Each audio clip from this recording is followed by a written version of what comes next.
Well, good day there, everyone. Welcome to yet another weekly tutorial as we read through the Bible in a year and endeavor to do so in a chronological fashion. We are up to week number 27, a very exciting week of readings coming up this week, as I actually really enjoyed it. I'm sure you're going to as well. I'm coming to you this week from my shed, as you can see, here in Victor Harbor this week. Big news, we just had a Bunnings open, so I thought I'd better go and buy something that I can install out in my chook yard, so I'm going to get to that in a moment once we're done. All right, here we go. This week in our readings, we are very much in the back and forth narrative between what is happening in the northern kingdom of Israel and the southern kingdom of Judah. And much like we experience when we're reading through the history of David in the book of Samuel, you remember that? We'd read the narrative in Samuel and then intersperse it with Psalms that David wrote during that time in history. We spent quite a number of weeks doing that. Well, in a similar way, this is what we're going to be doing for about 7 or 8 weeks. We're going to be finishing off the book of Kings and Chronicles, the narrative, but interspersing it with various prophets. We did that last week with our first prophetic book, the book of Obadiah, and we're going to do that again this week with Jonah. One of the things that both Obadiah and Jonah have in common is that they are not only the earliest of the prophetic books, but they also kind of uniquely have their ministry to people who are not Israel. They have their ministry to outside nations, which also makes them kind of unique amongst the prophetic books. Anyway, I'm sure you're familiar with the story of Jonah. You're going to enjoy that this week. So, this week in the narrative, we're going to be reading the first 15 chapters of 2 Kings and a few chapters in the book of Chronicles, and this is what we're going to see. Up north, we're going to be introduced to 11 more kings. So with the 7 kings last week, that takes us to 18 kings in total in the north, based in Samaria, okay? And basically, as I said last week, all of these kings are bad. All of them are bad and lead Israel into sin and idolatry, and things just go downhill, okay? There is one possible shining light with a king called Jehu, who because of his passion for God goes on a bit of a killing spree, okay? And he kills 2 kings. He kills Queen Jezebel, okay? Pushes her off a city wall. She's eaten by dogs. Just charming. And he also kills and destroys all of Ahab's family. So, you know, that's kind of a good thing, all right? That's King Jehu, but basically everyone in the north is bad. Down south, we're introduced this week to 3 more kings. So that takes us to 10 in total, plus the Queen Mother who ruled there for a certain period of time. And in Judah, as you know, down south, some of the kings are good, some of the kings are bad. When they have a good king, things go well. When they have a bad king, things go poorly. They very much have an up and down relationship in Judah. And you'll notice, of course, when you read Chronicles, it deals exclusively with what's happening in Judah, doesn't really care about what's happening at north. Okay, couple of things I want you to pay attention to this week, really important. The first one is this: covenant. God is faithful to his covenant promises.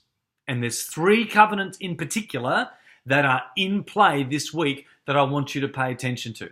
The first one is that God is faithful to his covenant to Moses.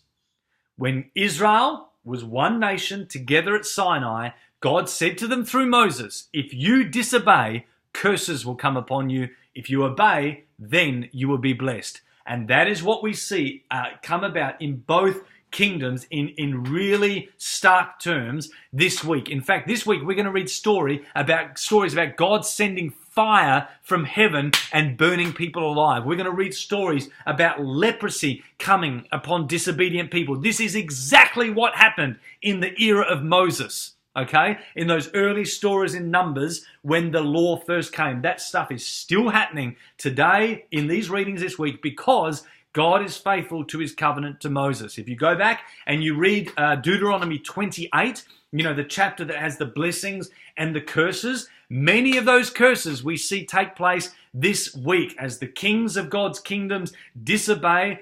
Foreign armies come in. Their temple is plundered. Their cities are conquered. People are taken captive. Their treasuries and their wealth is stolen from them. Even at one point, get this, one of the sieges on the cities in Samaria was so bad that women ended up eating their own children just to survive. And while that sounds like a shocking thing, it's not surprising, because Moses prophesied that exact thing way back in Deuteronomy chapter 28. What's the point? The point is God is faithful to his covenant promises and is faithful to his covenant with Moses. I want you to see that this week. The other covenant he's faithful to that gets a mention this week is his covenant with Abraham, Isaac, and Jacob. As you read the stories in the north, no matter how bad things get, this week anyway, God says he was not yet willing to destroy them or cast them from his presence because of his faithfulness to Abraham, Isaac, and Jacob. God extends mercy upon mercy upon mercy to the northern kingdom, and it says at this point in history, he was not yet willing to completely destroy them. Now, I don't want to spoil it for you, but next week that changes, that God has enough with them and he does see the destruction of this kingdom, but we're not there yet. I want you to pay attention to that verse when you reach it this week. But down south, things are a little different, because God is faithful to another covenant that is applicable in Judah, and it's the covenant God made with David. God made David a promise that no matter how bad things got down south, David would always have one of his sons on the throne. And no matter how bad things take place in Judah and Jerusalem, that's what we see. David to Solomon, Solomon to Rehoboam, on and on and on, down the line in all the 10 kings that we're going to be reading about. Even when the queen had the throne for a period of time, God made sure that a son of David would be on the throne. That doesn't happen in the north, by the way. Okay? Judah always stays in the hands of a Judean king from the line of David. That doesn't happen in the north. In the north, there's assassinations and coups and takeovers of the throne as different families vie for power. In fact, I think over the history of Israel, there's about 9 families in total that are in charge of the throne at one stage or the other from different tribes. You know, Dan and Naphtali, I think, and it all starts with Ephraim, and Issachar, I think, has it for a while. But down south, God is faithful to David, and only his family lines stay on that throne. So I want you to pay attention. God is faithful to covenant. The second thing I want you to notice this week, and this is a little bit more fun, is the prophets, all right? That's one of the reasons that we're reading so many chapters of Kings this week, is because a whole bunch of those chapters is dedicated to the ministry of Elijah and now Elisha. Okay, so this week we're going to be reading Elijah, Elisha, and Jonah, and I want you to pay attention to the ministry of these men and how they foreshadow the coming ministry of the great prophet that Moses prophesied about that will come in the first century. Get this. Elijah does not die physically. He ascends to heaven. His physical body does not see decay, but he ascends into heaven in a whirlwind.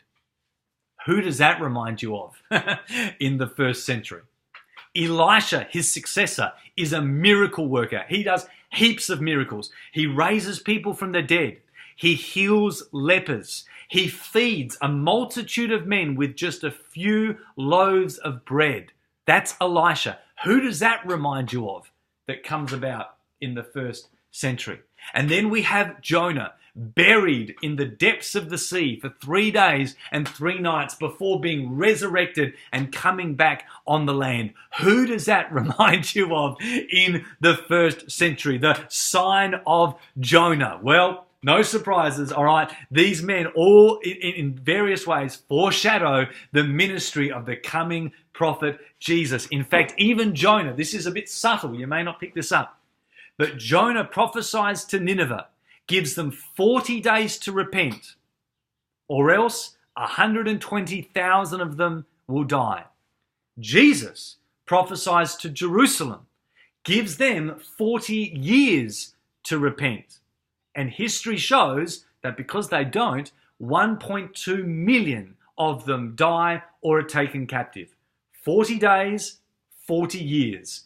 120,000, 1,000, 1.2 million. The correlation is quite astounding between Jonah and Jesus, and that's a subtle one that you may not have picked up. Anyway, this week, enjoy your narrative, enjoy Jonah. I insist you read Jonah in one sitting, all right? It's only 4 chapters. You should be able to do that quite easily. If you've done like I have and got a chart off of Google Images or something like that of the kings, that may help you, especially this week, because there's a lot of people who have very similar names or even identical names, and it can get quite confusing if you're not paying attention to that list of names. And lastly, keep your eyes out for God's faithfulness to his covenant and the foreshadowing of the great prophet Jesus who is to come. All right, I'm going to go get out into my backyard, go install something on a gate, and you guys enjoy your readings this week. I'll see you next week for week number 28. Really proud of you for getting this far. I'll see you on the other side. Bye.